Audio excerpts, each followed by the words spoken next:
Hello everyone, welcome to today's session. I am Kajol and in this video we are going to discuss Consumer Protection Act 1986. तो इससे पहले वाले videos में हम legal aspects of business के maximum acts को cover कर चुके हैं और अब हम यहाँ पर कंज्यूमर प्रोटेक्शन एक्ट डिस्कस करेंगे. So let's get started. तो अब यहाँ पे पहले हम देखते हैं कि कंज्यूमर प्रोटेक्शन एक्ट जो है वो क्यों इनैक्ट हुआ या क्या उसका पर्पस था. तो अब यहाँ पे the act was enacted to provide a simpler and quicker access for redressal of consumer grievances. तो मतलब कंज्यूमर ग्रीवेंसेस मतलब कंज्यूमर्स को जो भी प्रॉब्लम्स हैं, मतलब जो भी पर्सन अगर कोई प्रोडक्ट या सर्विसेज परचेज करता है, अगर उसको उस प्रोडक्ट या सर्विसेज से कोई शिकायतें हैं तो उनकी रेड्रेसल के लिए जो ये एक्ट है वो इनैक्ट हुआ. तो अब उस रेड्रेसल को सिंपलर और क्विकर बनाने के लिए ही ये एक्ट जो है वो इनैक्ट किया गया था and to provide better protection for the interest of consumers.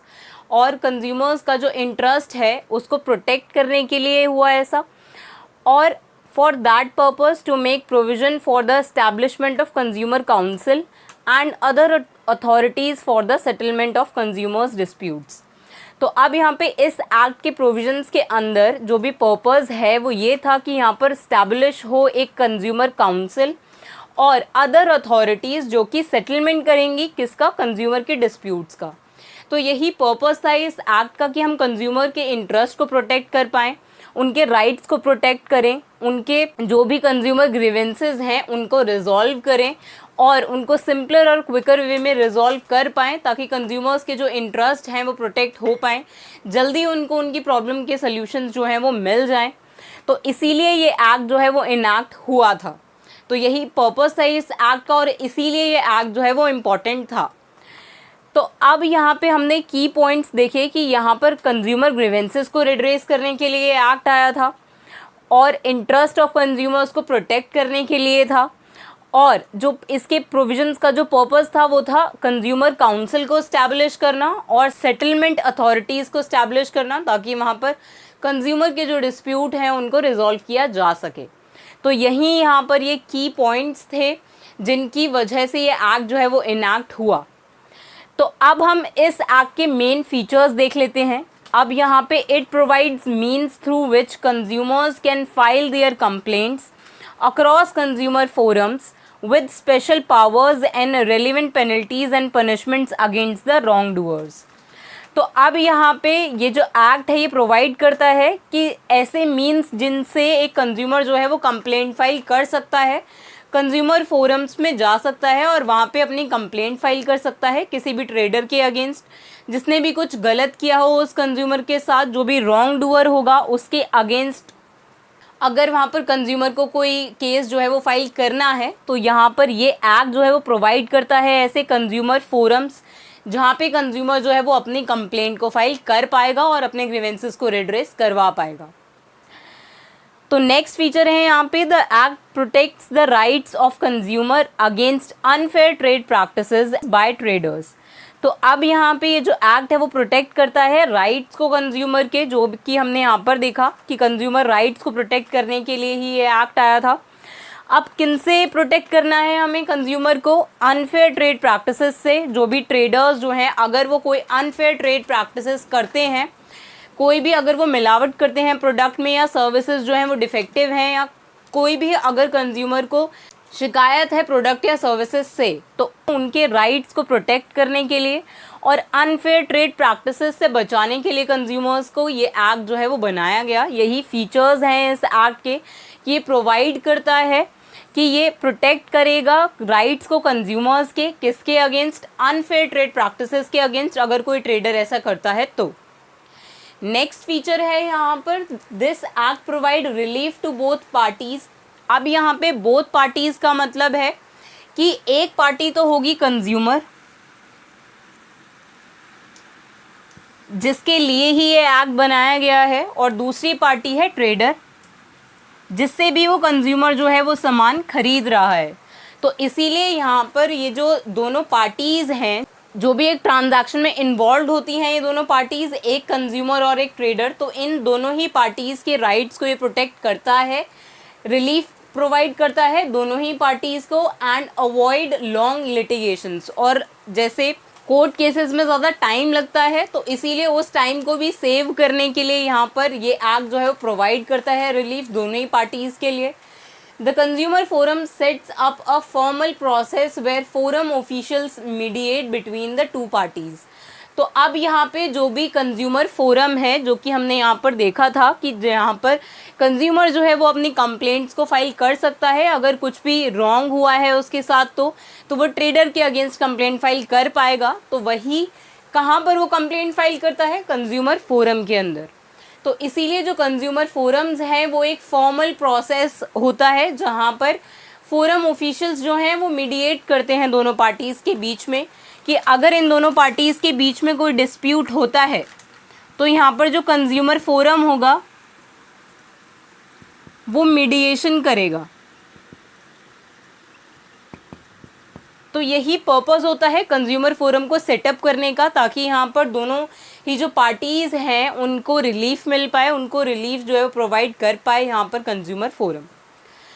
तो अब नेक्स्ट है यहाँ पे the provisions under this act are compensatory. अब कंपनसेटरी का मतलब क्या होता है यहाँ पर, कि जो भी प्रोविजंस हैं इस एक्ट के अंदर वो कंपनसेटरी हैं, कि वो यहाँ पर पनिशमेंट से ज़्यादा कंपनसेशन पे ध्यान देंगे। मतलब कि अगर ट्रेडर ने कुछ रॉन्ग किया है कंज्यूमर के साथ, तो instead of punishing the trader हम यहाँ पर देखेंगे कि हम कंज्यूमर को कंपनसेट करें जो भी उसको नुकसान हुआ है उसके लिए।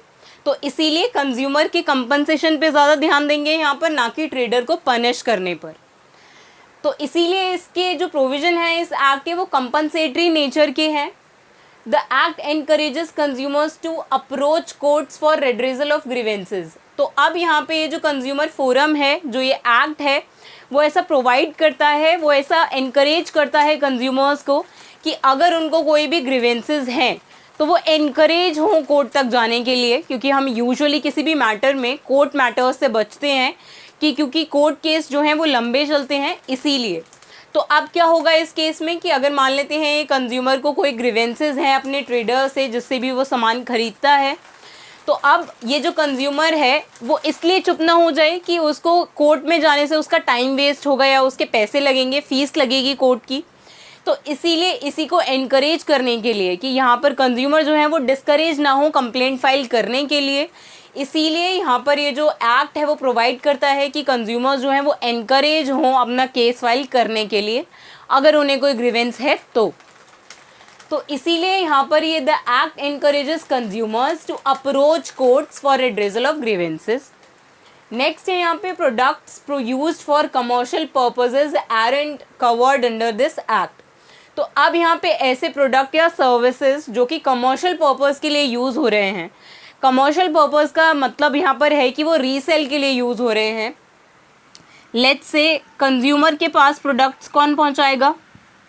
एक रिटेलर।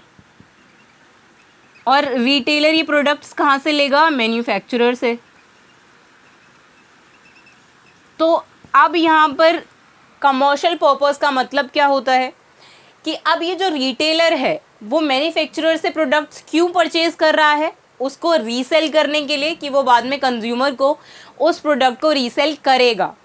लेकिन अब कंज्यूमर प्रोडक्ट्स क्यों बाय करता है? कि वो उसको कंज्यूम करेगा। कंज्यूमर जो है वो तो रीसेल करने के लिए प्रोडक्ट्स को नहीं खरीदता। अब यहाँ पर ये जो रिटेलर है ये प्रोडक्ट्स को रीसेल करने के लिए परचेज करता है।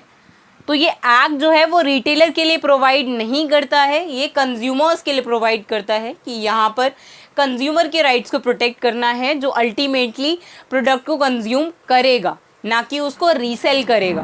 तो इसीलिए यहाँ पर रिटेलर की बात हम नहीं कर रहे हैं, यहाँ पर हम कंज्यूमर की बात कर रहे हैं जो एक्चुअली उस प्रोडक्ट को या सर्विसेज को कंज्यूम कर रहा होगा। तो अब यहाँ पे कस्टमर और कंज्यूमर में भी डिफरेंस है। जैसे कस्टमर कौन पर्सन होगा? जो प्रोडक्ट खरीद रहा है। अब वो रीसेल करने के लिए भी प्रोडक्ट खरीद सकता है, तो इसीलिए कस्टमर यहाँ पर रिटेलर भी हो सकता है और कंज्यूमर भी हो सकता है। लेकिन जो कंज्यूमर होगा वो सिर्फ वही पर्सन होगा जो एक्चुअली उस प्रोडक्ट को कंज्यूम कर रहा है। लेट्स से इसका एक एग्जांपल देखते हैं कि मान लेते हैं आपको ये एक आइसक्रीम खानी है और उस आइसक्रीम को आप अपने ब्रदर को भेजते हैं कि आपका ब्रदर जो है वो आपके लिए आइसक्रीम लेकर आएगा, तो यहाँ पर आपके जो ब्रदर हैं वो कस्टमर हुए उस आइसक्रीम के लिए और कंज्यूमर कौन हुआ? आप। तो इसीलिए आइसक्रीम का जो कंज्यूमर हुआ, जिसने अल्टीमेटली वो प्रोडक्ट कंज्यूम किया, वो एक्चुअली आप हुए और आपके ब्रदर जो हैं वो कस्टमर हुए उस आइसक्रीम के लिए। तो यही डिफरेंस होता है कस्टमर और कंज्यूमर में। कंज्यूमर वो है जो अल्टीमेटली उस प्रोडक्ट या सर्विस को कंज्यूम करेगा, लेकिन एक कस्टमर वो पर्सन है जो प्रोडक्ट को या सर्विसेज को सिर्फ परचेज कर रहा है। तो इसीलिए यहाँ पर हम अल्टीमेट कंज्यूमर की बात कर रहे हैं। इस अल्टीमेट कंज्यूमर के लिए ही ये एक्ट जो है वो प्रोवाइड करता है, इसीलिए इस एक्ट का नाम है कंज्यूमर प्रोटेक्शन एक्ट। तो नेक्स्ट है, this act provides 3 tier quasi judicial machinery at the national, state and district level. तो अब यहाँ पे ये जो एक्ट है वो 3 tier रिड्रेसल सिस्टम है, जुडिशियल सिस्टम है यहाँ पर, जो कि नेशनल, स्टेट और डिस्ट्रिक्ट लेवल पर है। तो ये जो जुडिशियल सिस्टम है ये आप पहले भी पढ़ चुके होंगे कि यहाँ पर नेशनल, स्टेट और डिस्ट्रिक्ट लेवल पर यहाँ पर आप अपने ग्रीवेंसेस को रेड्रेस कर सकते हैं। और यहाँ पर ऐसा भी है कि अगर आप नेशनल लेवल पे जाते हैं तो फिर उसमें जो ग्रीवेंस है उसका कुछ अमाउंट जो है वो डिसाइडेड होता है कि कुछ रेंज ऑफ अमाउंट के जो डिस्प्यूट्स हैं वो नेशनल कोर्ट में ही जाएंगे, और जो स्टेट फोरम है उसमें सिर्फ एक पर्टिकुलर रेंज के ही जो केसेस होंगे, डिस्प्यूट होंगे, वो यहाँ पर स्टेट फोरम देखेगा, और ऐसे ही डिस्ट्रिक्ट फोरम के लिए भी है।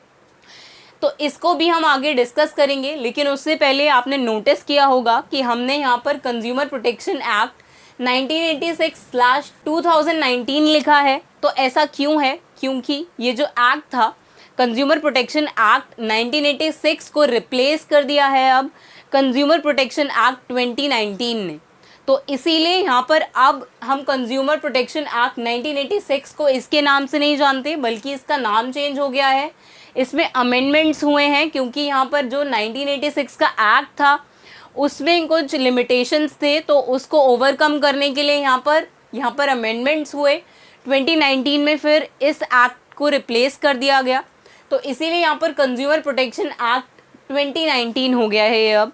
तो इसी को हम आगे डिस्कस करेंगे और इसके पैरेलली हम डिफरेंसेस देखेंगे कि क्या डिफरेंस हुआ, क्या इम्प्रूवमेंट्स हुए 1986 से 2019 तक, और क्या लिमिटेशंस थे 1986 वाले एक्ट में जिससे इसको अमेंड करना पड़ा, और क्या चीज़ें ये कवर कर रहा है अब। आई होप आपको इसका बेसिक समझ में आया होगा। तो अब इसके नेक्स्ट वीडियो में हम कंज्यूमर प्रोटेक्शन एक्ट 2019 से स्टार्ट करेंगे और कंज्यूमर प्रोटेक्शन एक्ट 1986 के लिमिटेशंस भी देखेंगे। So see you in the next video. Thank you.